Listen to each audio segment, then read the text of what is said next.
Em nome do Pai, do Filho e do Espírito Santo. Amém. Ave Maria, cheia de graça, o Senhor é convosco. Bendita sois vós entre as mulheres. Bendito é o fruto do vosso ventre, Jesus.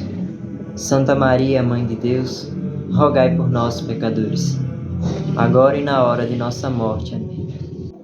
Salve Maria, meus queridos irmãos e irmãs, que a paz de nosso Senhor Jesus Cristo esteja sempre convosco.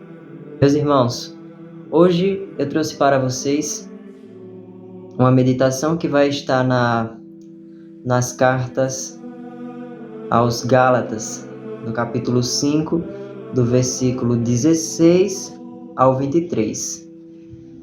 E diz assim: Digo, pois, deixai-vos conduzir pelo Espírito, e não satisfareis os apetites da carne, porque os desejos da carne se opõem aos do Espírito, e estes aos da carne, pois são contrários uns aos outros. É por isso que não fazeis o que quereríeis. Se, porém, vos deixais guiar pelo Espírito, não estáis sob a lei. Ora, as obras da carne são estas: fornicação, impureza, libertinagem, idolatria, superstição, inimizades, brigas, ciúmes, ódio, ambição, discórdias, partidos, invejas, bebedeiras, orgias. Acho que é isso, orgias, ou é orgias, perdão. E outras coisas semelhantes. Dessas coisas vos previno, como já vos preveni. Os que as praticarem não herdarão o reino de Deus. Ao contrário, o fruto do Espírito é caridade, alegria, paz, paciência, afabilidade, bondade, fidelidade, brandura, temperança. Contra estas coisas não há lei. Muito bem, meus irmãos. Então, se a gente analisar, Nosso Senhor, através dessa belíssima carta, podemos dizer, ele vem deixar claramente exposto para a gente o que é a obra da carne e o que vai ser a obra do Espírito, a obra do Espírito Santo, a obra da santidade. Então, o que primeiramente acontece aqui? Ele diz o seguinte, Paulo escrevendo, São Paulo: Digo, pois, deixai-vos conduzir pelo Espírito Santo, pelo Espírito Santo, e não satisfareis os apetites da carne. Então, já temos aqui uma indicação. Prestem atenção, meus jovens, meus filhos, meus irmãos e minhas irmãs. Se deixem ser conduzidos pelo Espírito Santo. Mas para que possamos ser conduzidos pelo Espírito Santo, nós precisamos ter intimidade com Ele. Como é que eu vou pedir para o Espírito me conduzir se eu não falo com Ele, se eu nem conheço Ele e nem busco conhecer a Ele? Entende? Então, como é que eu faço para ter essa intimidade com o Espírito Santo? É lógico isso, como eu já tinha dito nos outros vídeos. Constância, vida de oração, Bíblia e também essencial, gente, primordial. Podemos dizer que assim, acho que foi os padres que estavam falando, não me recordo bem, mas a oração mais poderosa que a Igreja Católica nos ensina, que ela faz, também, é a Santa Missa. Ela não só nos ensina, porque, por exemplo, quem vai celebrar a missa, a gente sabe que é o padre, mas a oração mais poderosa de todas as orações que a Igreja nos mostrou, nos ensinou, é a Santa Missa. A Santa Missa é a oração mais poderosa de todas. E a segunda é o Santo Rosário. Santo Rosário e o Santo Terço. Entenderam? Mas continuando. Por que eu devo rezar? A resposta já está clara. Para que eu possa me tornar íntimo de Deus. Porque o Espírito Santo é o Deus. Não é Deus Pai, Deus Filho e Espírito Santo? Um único Deus? Deus Trino. Deus em 3 pessoas. O Espírito Santo não é a terceira pessoa da Santíssima Trindade?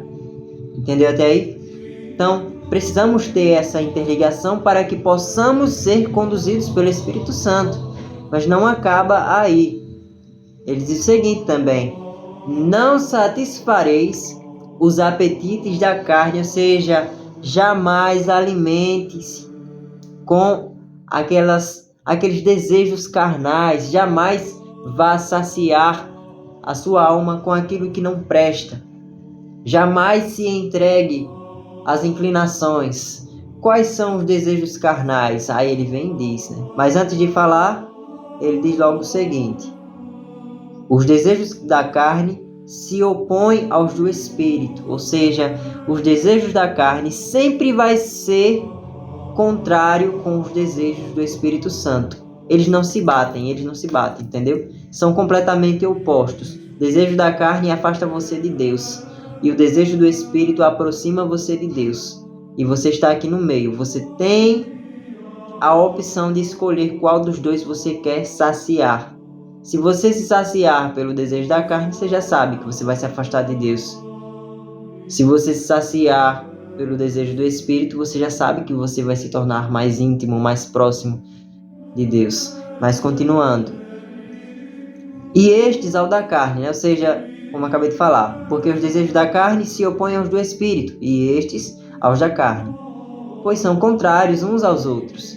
É por isso que não fazeis o que quereríeis, ou seja, não devemos fazer o que nós desejamos, porque na maioria, podemos dizer todas as vezes, os nossos desejos são desejos carnais. Dificilmente a gente tem desejo de santidade. A maioria dos desejos que nós sentimos é tudo que envolve a carne no meio. Mas por que isso? Porque nós vivemos dentro de 2 coisinhas: espírito e matéria, não é isso? A gente, por ter matéria, temos a carne. E por ter essa bendita carne, né? Bendita não. Podemos dizer que maldita, porque é matéria, ela vai ficar aí mesmo. Ela é quem nos dá esse desejo de querer fazer aquilo que é errado. O desejo da carne sempre vai ser aquilo que afasta de Deus. Aí a gente vai saber agora quais são os desejos da carne, que vem agora no versículo 19. Ora, ou seja, prestem atenção. As obras da carne são estas. Obras, gente. Obras. Beleza? Dessas obras é que vem os desejos. Desses desejos é que vem a sua opção de fazer ou não. Então presta atenção. Obras da carne: fornicação, impureza, libertinagem, idolatria, superstição, inimizades, brigas, ciúmes, ódio, ambição, discórdias, partidos, invejas, bebedeiras, orgias ou orgias e outras coisas semelhantes. Existem diversas obras da carne, entenderam? Então, aqui já foi citado uma boa parte que a maioria das pessoas vivem e nem sabe. Por exemplo, a fornicação, sexo fora do casamento, é o que mais está acontecendo com os casais atuais, principalmente os jovens. Eles literalmente não pensam em ter um namoro santo. Eles literalmente não pensam em buscar a santidade pelo relacionamento. Eles pensam saciar os seus desejos carnais, tocando no corpo um do outro, pegando onde não deve. Entende? Então, são essas coisas que vai levar para a fornicação, que vai ser aquele ato sexual fora do casamento. Vocês têm que entender uma coisa: o sexo, ele é uma bênção, mas só vai se tornar uma bênção quando for feito dentro do casamento. E outra, com o principal intuito de gerar vidas. Se você é casado e você faz sexo com seu cônjuge, mas você usa pílula, camisinha, qualquer coisa que faça com que você retire a vida do ser humaninho que você vai gerar, você literalmente está pecando gravíssimo, porque você é praticamente como se estivesse abortando, você está matando a criança. Você só está se saciando, tanto você homem como você mulher também, estão saciando os prazeres da carne, entende? Então, Deus ele nos dá o sexo como uma coisa sagrada, como uma forma de gerar vidas, gerar descendentes, entende? Como ele já diz lá em Gênesis capítulo 1, no versículo 26, Deus os abençoou, dizendo: frutificai e multiplicai-vos, enchei a terra e submetei-a. Seja, vocês têm o sexo para gerar frutos. Quem são os frutos? Os seus filhos, os seus descendentes. O filho é uma bênção de Deus, é uma graça. Portanto, devemos ter este zelo. A gente não pode cometer sexo fora do casamento. Isso é completamente errado. Entendeu? Mas vamos continuando. Impureza. Impureza é tudo aquilo que vai nos levar à malícia. Vai nos levar a coisas indecentes. Coisas que vêm falar da parte íntima do corpo sexual, seja do homem ou da mulher. Partes íntimas. Tudo isso é impureza. Palavrões também, falar palavrão, isso daí é como se você tivesse... Imagine um tanque de guerra e ele solta aquelas bombas fortes quando ele atira pelo cano, não é isso? Agora imagine a sua língua. Quando você solta palavrão, é a mesma coisa de um tanque de guerra, só que ao invés de você soltar bombas, você solta demônios pela sua língua. E eles vão habitar ali naquele lugar onde você está falando. É por isso que a gente não pode falar palavrão. A gente precisa ter uma vida virtuosa se quisermos ir para o céu. Mas continuando.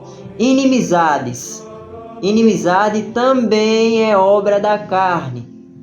Também faz parte da mesma laia, vamos dizer. O que é a inimizade? Buscar ter intriga. Povo que não busca se entender, que vive brigando como dois cachorros. Entende? Não é nem como criança, é como dois cachorros que toda vez ficam brigando. Não buscam a amizade, o perdão, a misericórdia. Continuando as brigas. Aquele que vive puxando o saco, fazendo briga por qualquer besteira. Ciúmes também, bastante importante. Quantos casais não estão vivendo na desgraça porque se deixam levar pelo ciúme excessivo? Entendam bem, uma coisa é eu ter cuidado, zelo com aquilo que Deus me deu. Outra coisa é eu ser cego no ciúme e não querer deixar aquela pessoa nem sequer respirar. Uma coisa é eu perguntar com quem era aquela pessoa que você estava falando. Você pode me falar o nome, o que vocês estavam falando. Completamente normal. Outra coisa é dizer, quero você falando com ninguém não. Quero você saindo não. Não quero você olhando para ninguém. Não quero você fora de casa. Só quero você dentro de casa. Entende? A gente precisa tomar cuidado. E também tem outra passagem bíblica sobre o ciúme. Beleza? Encontrei aqui. Ele diz o seguinte. Em Eclesiástico, no capítulo 9, no versículo 1. Você já vê logo. Não tenhas ciúme da mulher que repousa no teu seio, para que ela não empregue contra ti a malícia que lhe houveres ensinado. Ou seja, você homem e você mulher, não tenha esse ciúme abusivo do seu cônjuge, ao ponto de proibir ele de olhar até para as paredes dentro de casa. Tem gente que é um ciúme tão exagerado que se a pessoa olhar assim, tá pensando em quem? Tá olhando para quem? Entende? São igual loucos. Então, não pode ter isso. Por quê? Quando você tem esse ciúme excessivo, você vai ensinar essa pessoa essa malícia que você está tendo. Você está ensinando ela a ser isso que você tanto desconfia. Você tem tanto ciúme dessa pessoa que ela chega um momento que, de raiva, ela chega e diz: quer saber? Já que ela fica dizendo que eu estou vivendo nisso mesmo, eu vou viver. Já que ele fala que eu fico olhando para os homens, agora é que eu vou olhar mesmo. Entende? Então, você homem e você mulher que tem ciúme excessivo, vocês precisam ter completamente a consciência de que isso é errado. Uma coisa é vocês terem zelo, cuidar daquilo que é de vocês. E outra coisa é vocês terem um problema, não querer deixar a pessoa respirar.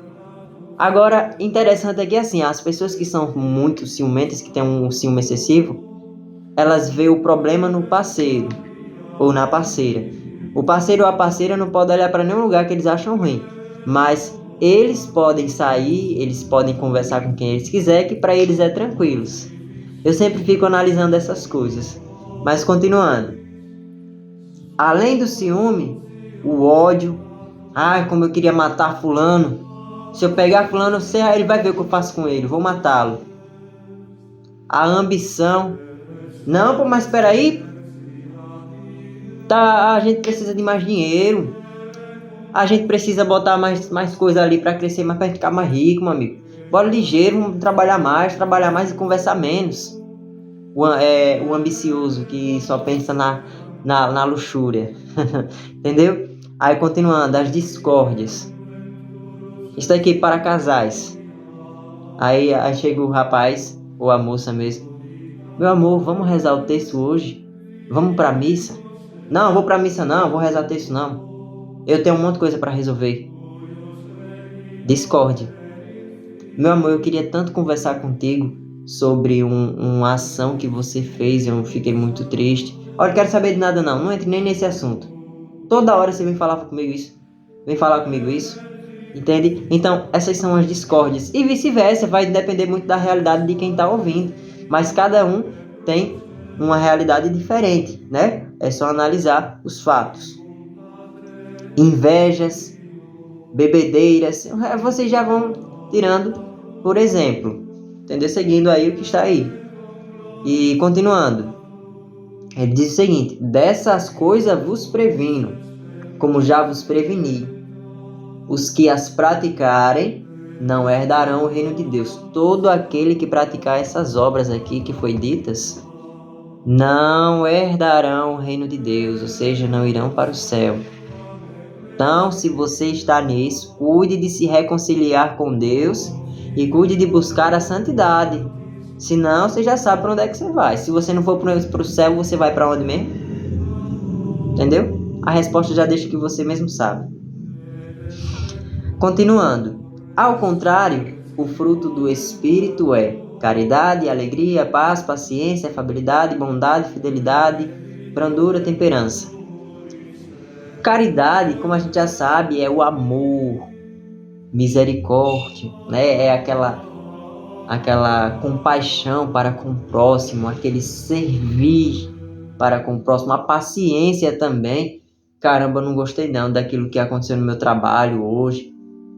Fiquei muito decepcionado do jeito que falaram comigo. Mas, se eu não tivesse paciência, eu acho que eu teria feito besteira. Então, é necessário a gente ter paciência. Entende? Mas está demorando tanto para eu adquirir o que eu tanto, meu grande sonho. Eu queria tanto ter uma casa. Eu queria tanto tirar essas dívidas da minha vida. Paciência. Deus sabe do que você precisa. Entendeu? Ele sabe de tudo que você passa e ele sabe do que você precisa.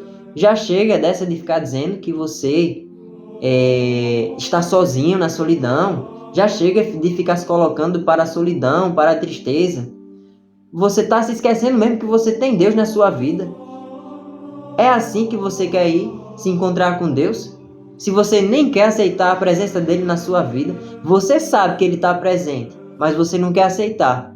Você prefere ficar na solidão. Sabe que o mundo todinho não está nem aí para você. Mas mesmo assim, sabendo que tem Deus que está contigo, você ainda não quer aceitar a presença dele. Se alguém falar para você que Deus está contigo, você vai falar normal, tranquilo, como se estivesse entendendo. Depois você age como se ele nem estivesse do seu lado. Então precisamos tomar cuidado, meus irmãos. Continuando, contra estas coisas não há lei. Ou seja, não existe lei contra a paciência, contra a caridade, entende? Contra as virtudes que nosso Deus ensinou. Então, meus irmãos, Deus chama cada um de nós à santidade. E Ele ficará muito feliz se cada um de nós dissermos um sim nas práticas. Fazer aquilo que Deus mandou. Deus abençoe vocês, meus irmãos. Estamos e sempre estaremos reunidos em nome do Pai, do Filho e do Espírito Santo. Amém.